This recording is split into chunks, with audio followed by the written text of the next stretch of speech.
Seed technology के next lecture में हम कुछ डेफिनेशंस करेंगे। सबसे पहले हम लोग करेंगे बीज नमूनाकरण या सीड सैंपलिंग। तो बीज का नमूना क्या होता है?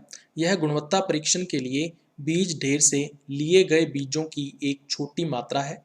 यह पूरे बीज ढेर की गुणवत्ता का प्रतिनिधित्व करता है। बीज की इस छोटी मात्रा को बीज के नमूने के रूप में जाना जाता है और इस प्रक्रिया को बीज नमूनाकरण कहा जाता है। बीज के नमूने में बीज ढेर के समान सभी घटक होने चाहिए।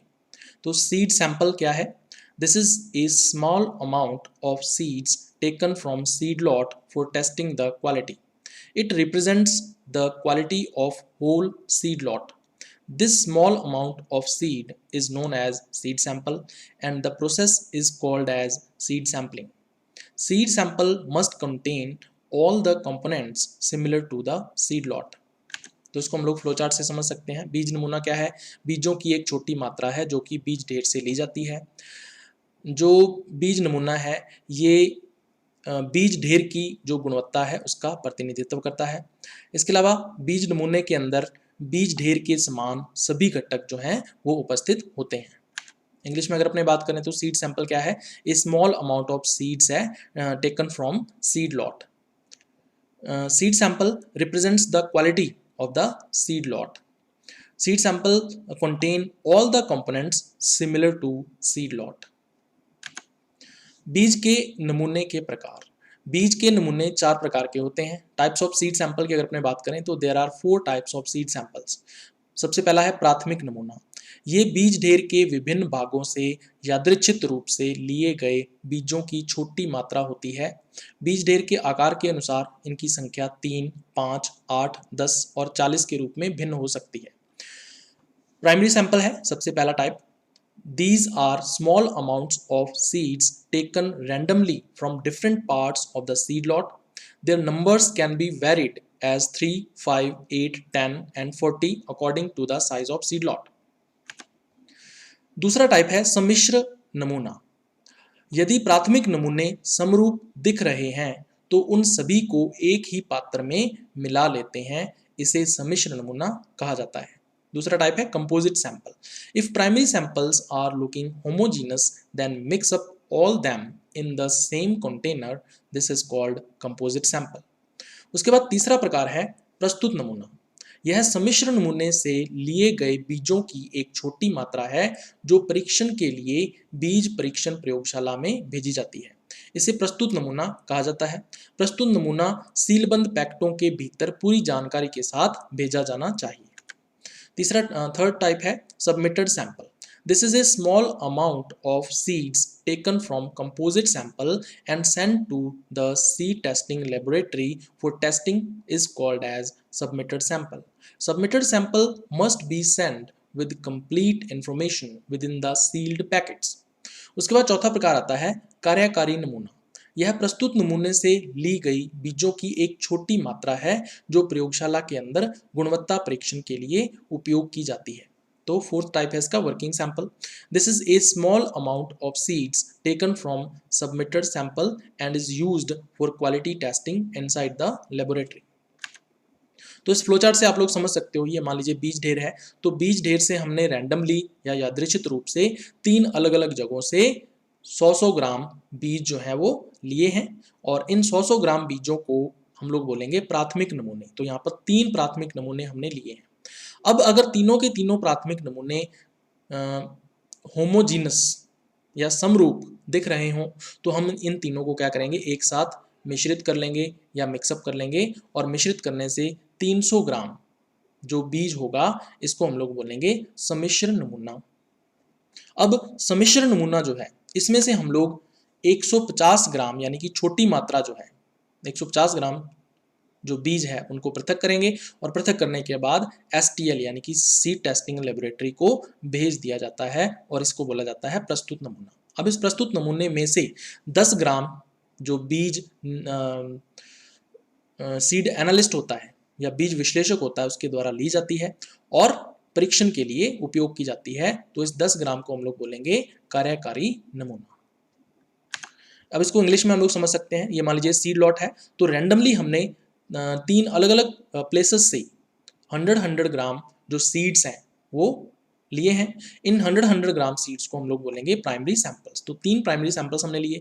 इन प्राइमरी सैंपल्स को हम लोग मिक्सअप कर लेंगे अगर ये तीनों के तीनों सैंपल्स होमोजीनस दिख रहे हो तो इनको मिक्सअप करेंगे तो 300 ग्राम जो सीड है वो हमें मिलेगा और इसको हम लोग बोलेंगे कंपोजिट सैंपल। अब इस कंपोजिट सैंपल जो कि 300 ग्राम है, इसमें से हम लोग 150 ग्राम लेकर और इसको भेजेंगे या सेंड करेंगे to the STL seed testing laboratory को सेंड कर देंगे और this is called as submitted sample. अब इस सबमिटेड सैंपल में से 10 ग्राम जो है वो लिया जाता है किसके द्वारा, सीड एनालिस्ट के द्वारा, और यूज़ किया जाता है फॉर टेस्टिंग या डिफरेंट जो क्वालिटी रिलेटेड टेस्ट होते हैं उनके लिए यूज़ किया जाता है। तो this is called as working sample.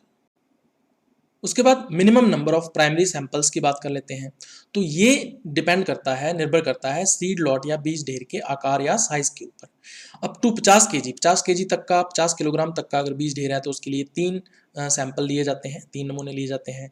51 से 500 किलोग्राम तक का अगर बीज ढेर है तो उसके लिए 5 नमूने लिए जाते हैं। 501 से 300 किलोग्राम तक का बीज ढेर है तो 8 नमूने लिए जाते हैं। 3001 से 20,000 किलोग्राम तक का अगर सीड लॉट है तो उसके लिए 10 नमूने लिए जाते हैं। मोर देन यानी 20,000 किलोग्राम से अगर ज़्यादा बड़ा सीड लॉट है तो 40 नमूने जो हैं वो लिए जाते हैं। उसके बाद साइज ऑफ प्राइमरी सैंपल की बात करें तो प्राइमरी सैंपल का जो साइज है वो प्लांट की स्पीसीज के ऊपर डिपेंड करता है, पादप जाति के ऊपर निर्भर करता है। जैसे ग्रासेस, जितनी भी घासेस हैं, एंड वेजिटेबल्स हैं जितनी भी, जैसे टोमेटो, ब्रिंजल, टमाटर हो गया, बैंगन हो गया, चिल्ली है ना, मिर्च, स्पिनच यानी पालक हो गया, तो इनके लिए 100 ग्राम जो है वो प्राथमिक नमूने या प्राइमरी सैंपल का साइज होता है। मस्टर्ड या सरसों की बात करें तो इसके लिए 250 ग्राम जो प्राइमरी सैंपल है उसका साइज होता है। ज्वार की बात करें तो इसके लिए 500 ग्राम जो प्राइमरी सैंपल है उसका साइज होता है। उसके बाद wheat, barley, gram and fodder crops यानी गेहूं हो गया, जौ हो गया, चना हो गया, इसके अलावा जो चारा फसलें होती हैं उनके लिए 1000 ग्राम जो है वो प्राइमरी सैंपल का साइज होता है। उसके बाद नेक्स्ट हम लोग करेंगे बीज अंकुरण या सीड जर्मिनेशन। अंकुरण आमतौर पर एक बीज के भीतर निहित पौधे की वृद्धि होती है। इसके परिणाम स्वरूप अंकुर का निर्माण होता है। यह बीज की उपापचय मशीनरी के पुनः सक्रिय होने की प्रक्रिया भी है, जिसके परिणाम स्वरूप मूलांकुर और प्रांकुर का निर्माण होता है। Germination is usually the growth of a plant contained within a seed. It results in the formation of the seedling. It is also the process of reactivation of metabolic machinery of the seed, resulting in the emergence of radicle and plumule. तो इसको हम लोग flowchart से समझ सकते हैं। तो बीज अंकुरण क्या है भाई? बीज में निहित पौधे की वृद्धि होती है इसमें, इसके फलस्वरूप अंकुर का निर्माण होता है। बीज अंकुरण में बीज की उपापचय मशीनरी जो है उसका पुनः सक्रियण होता है। इसके अलावा बीज अंकुरण के अंदर मूलांकुर व प्रांकुर जो है उनका निर्माण होता है। इंग्लिश में अगर अपने देखें तो सीड जर्मिनेशन क्या है? Growth of A plant contained with in seed. तो सीड जर्मिनेशन में क्या होता है? Formation of the seedling. इसके अलावा सीड जर्मिनेशन के अंदर reactivation of the metabolic machinery of the seed भी होता है। इसके अलावा सीड जर्मिनेशन के अंदर emergence of radical and plumule, तो रेडिकल एंड प्लूम्यूल जो है इनका इमर्जेंस होता है। अब जो बीज अंकुरण है या सीड जर्मिनेशन है यह 2 प्रकार का होता है। It is of 2 types. सबसे पहला एपीजियल सीड जर्मिनेशन और दूसरा है हाइपोजियल सीड जर्मिनेशन। सबसे पहले एपीजियल सीड जर्मिनेशन की बात करें तो जब बीज अंकुरण के दौरान बीज पत्र व बीज चोल मृदा से बाहर निकल आते हैं तो इस प्रकार का बीज अंकुरण एपीजियल सीड जर्मिनेशन कहलाता है। When the cotyledons and seed coat come out from the soil during seed germination, it is called apigeal seed germination. दूसरा है हाइपोजियल सीड जर्मिनेशन। तो इसमें क्या होता है? जब बीज अंकुरण के दौरान बीज पत्र व बीज चोल मृदा के अंदर ही रह जाते हैं तो इस प्रकार का बीज अंकुरण हाइपोजियल सीड जर्मिनेशन कहलाता है। When the cotyledon and seed coat remain under the soil during seed germination, it is called hypogeal seed germination. तो आप इस डायग्राम के अंदर आप देख सकते हो भी, ये सॉइल है और ये इसका लेवल हो जाएगा और ये सॉइल के अंदर, जैसे मान लीजिए ये एक सीड है या बीज है, इसका अंकुरण होगा। तो अंकुरण में सबसे पहले क्या बनता है? रेडिकल बनता है। तो आप देख सकते हो ग्रीन कलर का नीचे की तरफ रेडिकल जो है वो बनना शुरू हो जाएगा। ये रेडिकल आगे चलकर क्या बनाएगा? रूट हेयर्स डेवलप कर लेता है और रूट सिस्टम जो है वो बनाता है।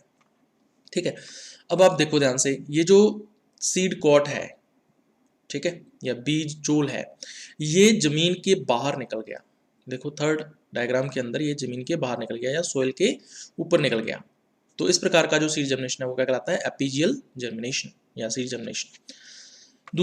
फोर्थ डायग्राम के अंदर आप देख सकते हो कि अगर ये सीड कॉट या बीज चोल जो है वो सॉइल के नीचे ही रह जाए, ये देखो नीचे रह गया, ठीक है, और फिर इसका जर्मिनेशन हो सीड का, तो इस प्रकार का जो जर्मिनेशन है वो क्या कहलाता है, हाइपोजियल सीड जर्मिनेशन कहलाता है। तो आप देख सकते हो जो बीज चोल है या सीड कोट है वो जमीन के अंदर ही रह गया है, ठीक है, और फिर इसमें प्लूम्यूल का डेवलपमेंट जो है वो हो रहा है। तो ये है भी टाइप्स ऑफ सीड जर्मिनेशन। उसके बाद नेक्स्ट हम लोग करेंगे डस्ट परीक्षण या डस्ट टेस्टिंग। तो डस्ट की फुल फॉर्म आपसे पूछी जा सकती है एग्जाम के अंदर, तो इसकी फुल फॉर्म है डी मीन्स डिस्टिंक्टिवनेस यानी भिन्नता, यू का मतलब है यूनिफॉर्मिटी यानी एक रूपता, और एस का मतलब है स्टेबिलिटी यानी स्थायित्व। सबसे पहले भिन्नता या डिस्टिंक्टिवनेस की बात करें तो किस्म अपने एक या अधिक लक्षणों में दूसरी किस्म से स्पष्ट रूप से विभेदित होनी चाहिए। The variety should be clearly differentiated from the other variety in one और मोर ऑफ इट्स ट्रेट्स। दूसरा है एक रूपता या यूनिफॉर्मिटी, किस्म अपने कायिक प्रवर्धन व लैंगिक जनन के लक्षणों में समरूप या एक रूप होनी चाहिए। The variety should be identical और uniform in its vegetative propagation and sexual reproduction characters. तीसरा है स्थायित्व या स्टेबिलिटी, तो बार बार जनन या प्रवर्धन होने पर भी इसके लक्षणों में स्थायित्व बना रहना चाहिए, अर्थात इसके लक्षण परिवर्तित नहीं होने चाहिए। Even after repeated reproduction or propagation, its characters should remain stable. तो डस्ट परीक्षण में पादप किस्म का भिन्नता, एक रूपता व स्थायित्व के लिए परीक्षण किया जाता है ताकि किस्म को पीपीवी व एफआर एक्ट 2001 के अंतर्गत पंजीकृत कराया जा सके। In dust testing, the plant variety is tested for distinctiveness, uniformity and stability so that the variety can be registered under the PPV and FR Act 2001. तो इसको फ्लो चार्ट से हम लोग समझ सकते हैं। तो डस्ट परीक्षण क्या है भाई, भिन्नता के लिए परीक्षण है, इसके अलावा एक रूपता के लिए परीक्षण इसमें करते हैं, इसके अलावा स्थायित्व के लिए परीक्षण इसमें किया जाता है ताकि जो प्लांट वैरायटी है या पादप किस्म है उसको पीपीवी व एफआर एक्ट 2001 के अंतर्गत उसका पंजीकरण करवाया जा सके। इंग्लिश में फ्लो चार्ट से हम लोग इसको समझ सकते हैं। तो डस्ट टेस्टिंग क्या है भाई, टेस्ट फॉर डिस्टिंक्टिवनेस इसमें करते हैं, इसके अलावा टेस्ट फॉर यूनिफॉर्मिटी भी इसके अंदर किया जाता है, इसके अलावा टेस्ट फॉर स्टेबिलिटी भी इसमें हम लोग करते हैं ताकि जो प्लांट वैरायटी है उसको उसका रजिस्ट्रेशन हो सके under the PPV and FR act 2001 के अंदर।